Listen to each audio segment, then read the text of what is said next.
Massey Fergusson 244 DI ડાયનાટ્રેક model છે, 4 wheel drive tractor છે, tyre આગળથી મોટા છે. હવે એની અંદર અમે આવું આ ફ્રન્ટ લોડર બનાવ્યું છે. આ 4.5 ફૂટનું બકેટ બનાવડાવ્યું છે કસ્ટમરની રિક્વાયરમેન્ટ પ્રમાણે. 4.5 ફૂટનું હેવી ડ્યુટી બકેટ છે, 4 mm હેવી પ્લેટમાંથી આપણે બનાવ્યું છે બકેટ. ને એની આગળની જે બ્લેડ છે એ ફોલ્ડિંગ રાખી છે, બરાબર.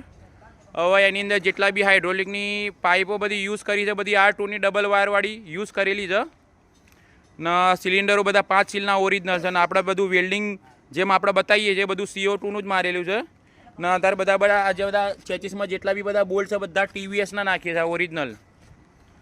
ને આપણે હેવી ડ્યુટી કામ કર્યું છે અને ટોટલ ફિનિશિંગમાં કામ કરેલું છે એકદમ. એટલે એવું લાગે કે ટ્રેક્ટરવાળાએ જ લોડર બનાવ્યું છે એ રીતનું ફિનિશિંગમાં કામ કર્યું છે. હવે આમાં હવે કસ્ટમર લેવા આવ્યા છે. હવે આપણે ક્યાંથી લેવા આવ્યા? આપણે મહેસાણાથી એવા લેવા આવ્યા છે. ને આપણે કામ કેવું લાગ્યું? આપણે હા. ને આપણે શેના માટે આપણે લોડર બનાવડાવ્યું? તમે ખાતર ભરવા માટે એમને 4.5 ફૂટનું બકેટ બનાવડાવ્યું છે, બરાબર.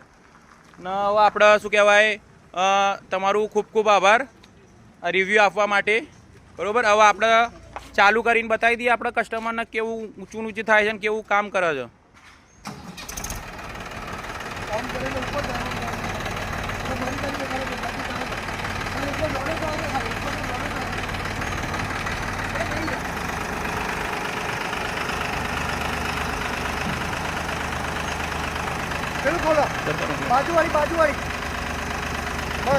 આ જો ફૂલ હાઈટ પકડી લીધું છે, બરોબર. લોડરે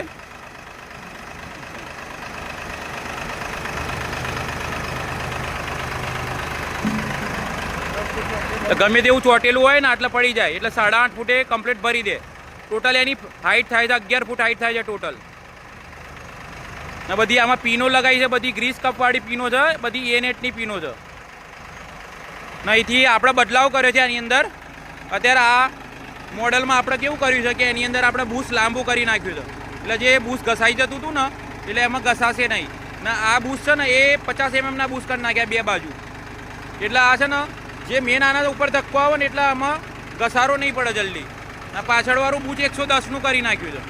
એટલે જ્યાં જ્યાં બધું લોડ આવતું હતું ત્યાં બધું હેવી ડ્યુટી કરી નાખ્યું છે.